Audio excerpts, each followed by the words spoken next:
Hola, soy Guillermo Romero Ruiz, psicólogo y criminólogo forense. Los invito a que vean el programa Reencuentro con México.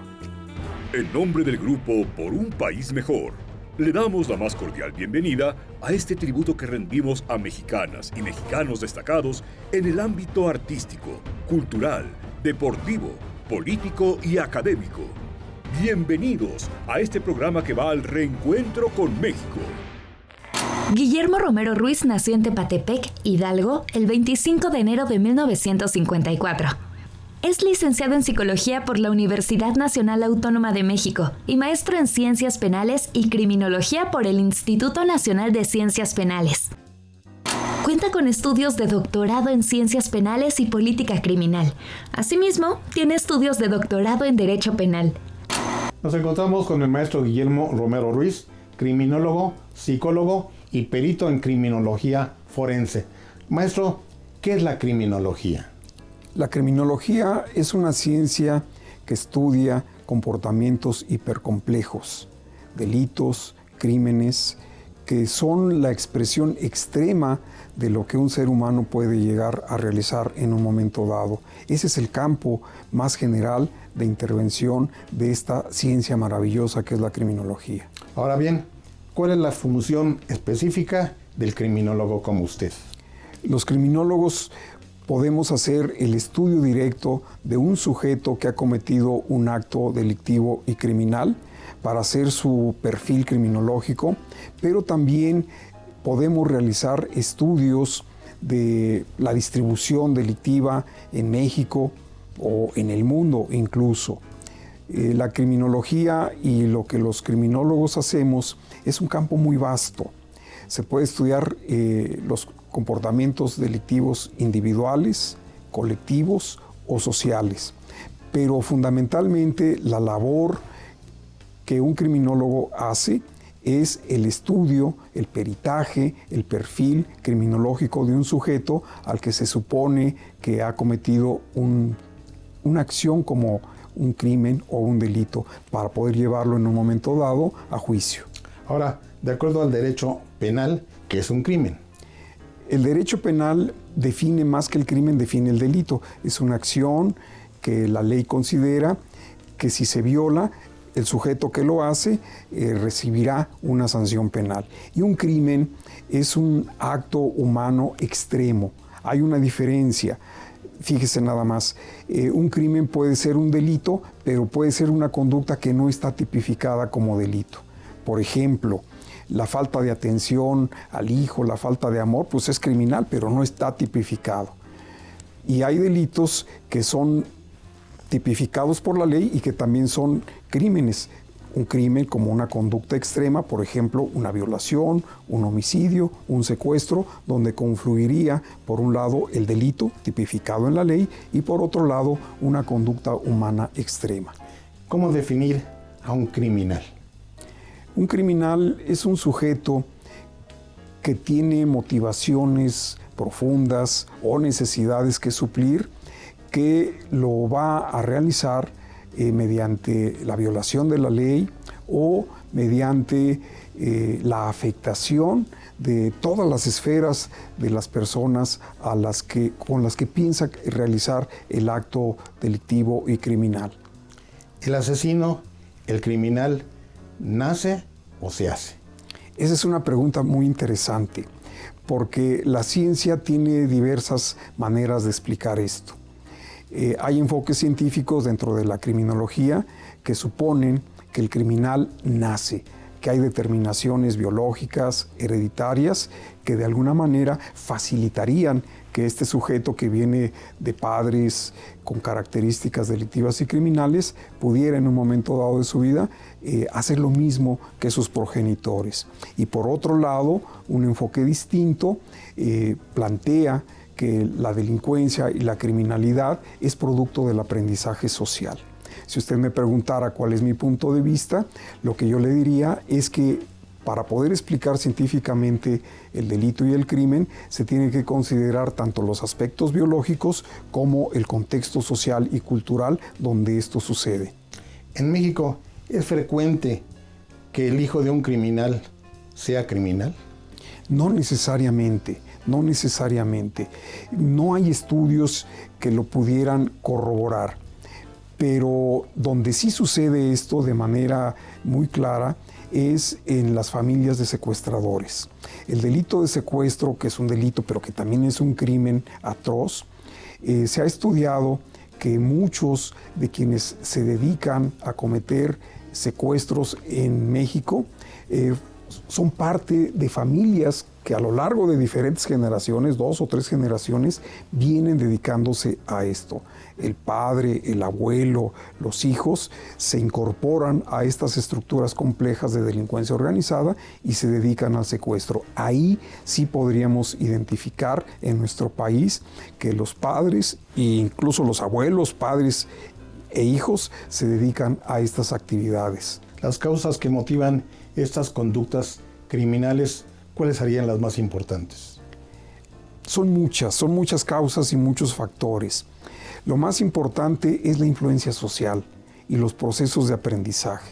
Hay entornos sociales, culturales, familiares, en donde la conducta delictiva se ve como un trabajo normal.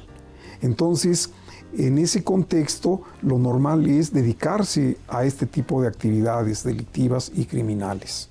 ¿El asesino, el criminal, es necesariamente un trastornado mental? No siempre, no siempre. La delincuencia y la criminalidad la pueden realizar sujetos con trastornos mentales, sí, por supuesto. Hay trastornos antisociales de la personalidad que llevan a estos sujetos que los padecen a cometer este tipo de acciones. Pero la generalidad de las personas que se dedican a realizar este tipo de actividades ilícitas son personas comunes y corrientes como usted y como yo, que tienen su familia, que trabajan, que se llevan muy bien con los vecinos, pero que se dedican a este tipo de actividades ilícitas y a veces ni cuenta nos damos qué clase de vecinos tenemos, qué clase de amistades tenemos, quiénes son nuestros conocidos. El maestro Romero Ruiz es perito en psicología y criminología forense desde hace más de 20 años. Es maestro certificado por examen para impartir cursos de capacitación en el nuevo modelo del sistema de justicia penal. Guillermo Romero es profesor en los posgrados de Trabajo Social, Derecho Penal y Docencia en varias universidades, sin contar los libros y artículos editados sobre temas relacionados con su experiencia académica. Maestro Romero, ¿cómo es posible que una persona se haga adicta a matar a sus semejantes? La conducta humana es tan compleja que resulta muy difícil poder entender eso, pero está documentado. Hay sujetos que hacen de la muerte y la desaparición de las personas a las que asesinan su trabajo, su oficio. Cuesta trabajo creerlo, pero así es en la realidad. Le platico brevísimamente una anécdota de un tristemente célebre personaje al que denominaban el pozolero, que trabajaba para uno de los cárteles de este país. Este sujeto literalmente desaparecía a sus víctimas en ácido. Y entonces los metía en un depósito de ácido, en partes, los trozaba, los echaba al ácido y desaparecían. Y por esa acción le ponen el apodo del pozolero. Pero la anécdota incluye que la señora madre de este sujeto, cuando la van a entrevistar para que les diga pues, cómo un sujeto, su hijo, podía haber desaparecido a más de 300 víctimas, cómo era posible, qué clase de madre tenía. Entonces era una viejecita perdida en un pueblito en Sinaloa, y cuando le preguntan, oiga, ¿usted sabe que su hijo ha desaparecido a más de 300 personas hirviéndolas en ácido y que le dicen el pozolero? Están equivocados, les dice ella. Dice, mi hijo es una muy buena persona, él viene cada mes y me trae mi gasto, yo de eso vivo. Y los domingos cuando él está aquí vamos a misa, lo llevo a que se confiese, confiesa y comulga. Están equivocados, mi hijo no es así, imagínense nada más. Terrible. Por otra parte, maestro, ¿cómo influyen los celos en las conductas criminales? Los celos es un tema de verdad interesantísimo para la criminología. La naturaleza humana implica que nos sentimos dueños de aquellas personas a quienes amamos.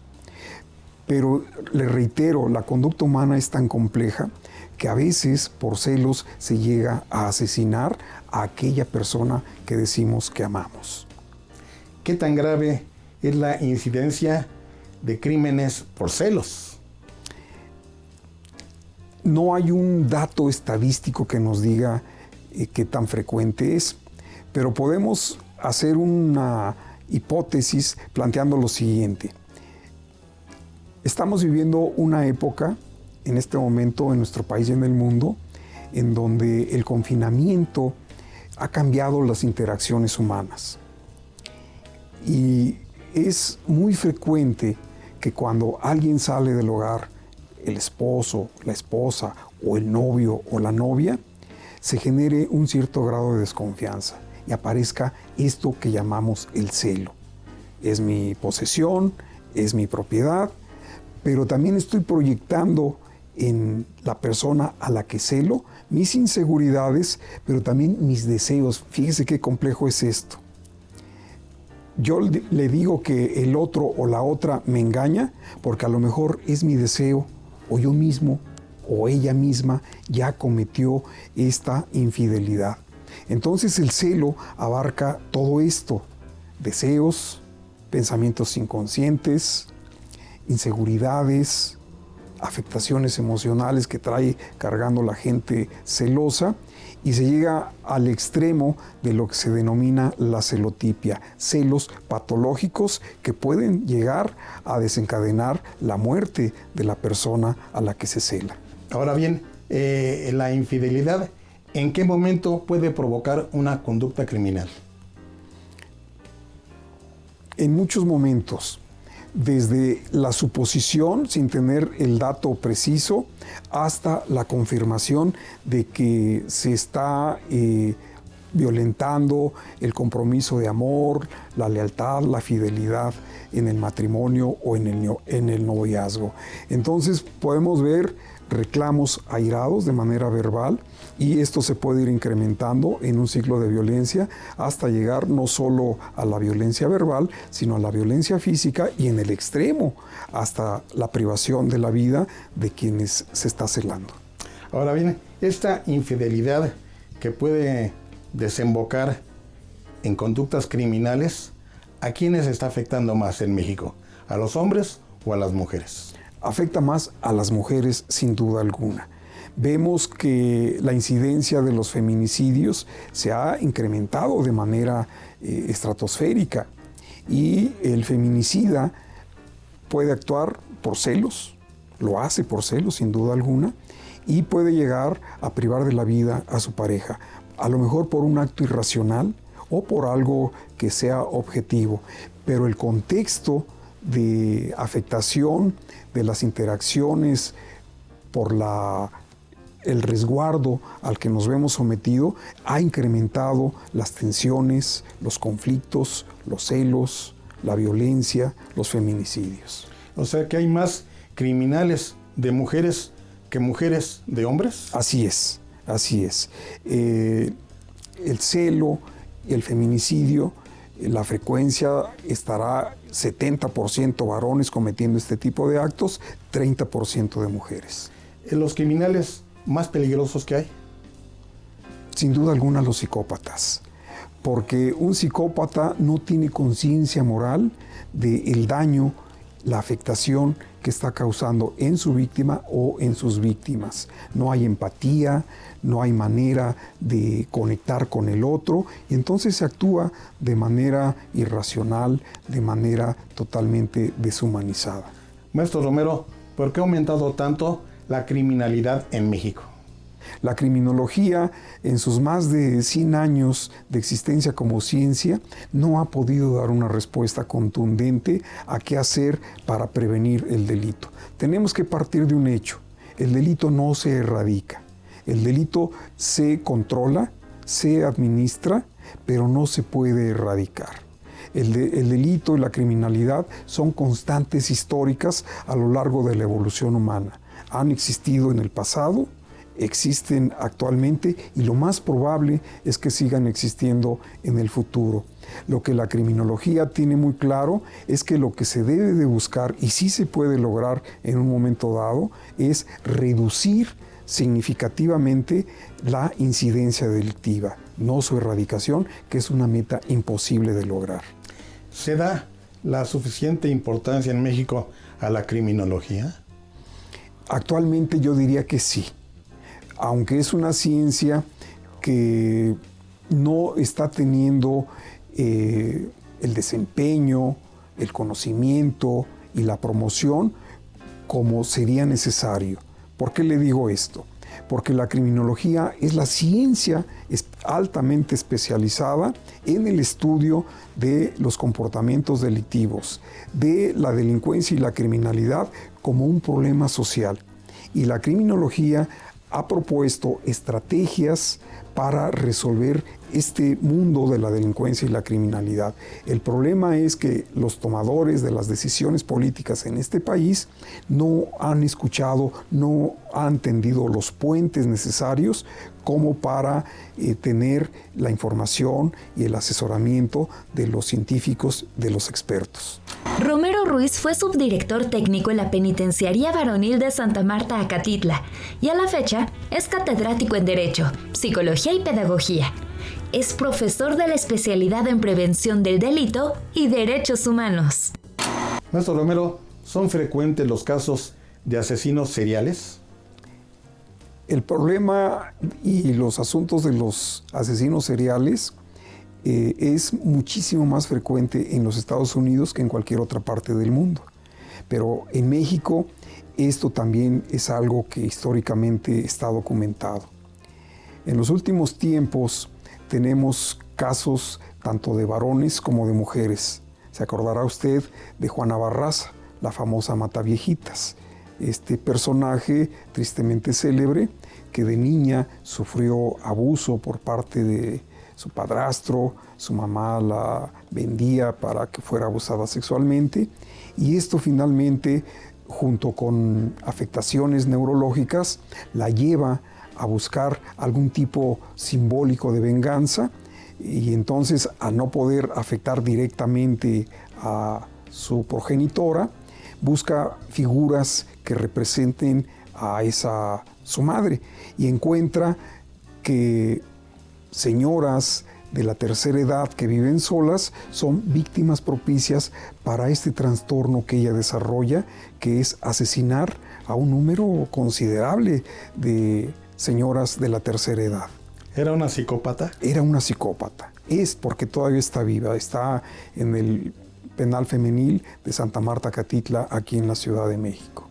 Ahora, ¿qué características psicológicas en general puede presentar un criminal? ¿Se puede notar qué características puede presentar en sus expresiones, en cómo habla, en cómo mira? No necesariamente. Lo que sí se puede identificar, más que una apariencia física, más que una manera de interactuar con los demás, son elementos más profundos. Por ejemplo, un asesino, un criminal, es una persona que no tiene la capacidad de empatía, de hacer clic con los demás. Es un sujeto que tiene indiferencia afectiva, se denomina en la criminología. Esto quiere decir que pudo haber, como el pozolero, privado de la vida a alguien y derretirlo en ácido, irse a su casa tranquilamente a dormir. Entonces hay un conjunto de características conductuales, pero más que nada de interacción de la psicología profunda, que serían los que le darían este toque de especialidad a esta clase de personas. Usted nos hablaba del perfil criminológico. ¿Cómo se elabora? Es una pregunta que a mí me apasiona porque es a lo que yo más me dedico como perito en psicología y criminología forense. Un perfil criminológico se elabora estableciendo el conjunto de características conductuales, actitudinales, se explora el contexto social, cultural, familiar y laboral del sujeto y se establece un patrón de conducta. Y ese patrón de conducta se compara con lo que la literatura científica ha establecido que corresponde a sujetos que históricamente se han dedicado a cometer actos atroces en contra del prójimo. Entonces, las pruebas psicológicas, la entrevista que se les aplica a estas personas para poder llegar a construir un perfil criminológico, se somete a un contraste. Y con eso podemos identificar si hay factores predisponentes, preparantes y desencadenantes, y podemos deducir lógica y razonablemente con un fundamento científico si ese sujeto puede o no ser catalogado como un delincuente o como un criminal. Es eso y mucho más. Ahora, en la práctica, ¿para qué sirve este perfil criminológico? Esto se lleva sobre todo a los juicios. El nuevo sistema de justicia penal en nuestro país implica que hay que ofrecer pruebas científicas para demostrar que una persona tiene una conducta, un patrón conductual, en donde el perfil psicológico precisamente abona para el conocimiento del sujeto. Un conocimiento científico a través de la intervención de los criminólogos, elaborando perfiles criminológicos que se llevan a juicio. Ahora, en la actual investigación policíaca, ¿se toma en cuenta la criminología? En los últimos tiempos sí, anteriormente no. Recordemos que el sistema de justicia penal utilizaba como prueba reina la confesión del imputado. Ese asunto quedó afortunadamente en la historia. Y ahora, para que un delito se compruebe, se requiere evidencia física. Y las policías, tanto las policías municipales, estatales y la Guardia Nacional como Policía Federal, han estado siendo formadas y capacitadas y actualizadas en el uso de este tipo de nuevas herramientas científicas para dar sustento a la investigación policial que se realiza necesariamente en la búsqueda del esclarecimiento del hecho delictivo. En México, en los reclusorios, en las cárceles, ¿realmente se rehabilitan los criminales? La criminología, como ciencia que estudia este tipo de situaciones, tiene muy claro que las instituciones penitenciarias de México y del mundo son lugares criminógenos, que más que buscar o tratar de conseguir la resocialización, quienes entran ahí, y esto es histórico, salen con un perfeccionamiento de conductas delictivas, vínculos, aprendizajes, apoyos que antes no tenían. En el espacio carcelario, que es un lugar criminógeno, lo repito, se aprenden nuevas estrategias de delincuencia. La cárcel como elemento de control social en algún momento pasará a la historia y se tendrán que buscar formas distintas para rehabilitar, resocializar, rescatar a personas que cometieron delitos y que vuelvan a una vida socialmente útil. Maestro, muchísimas gracias. A sus órdenes, ha sido un placer, don Juan Manuel. Esto ha sido Reencuentro con México. Yo soy Juan Manuel Rentería. Hasta la próxima.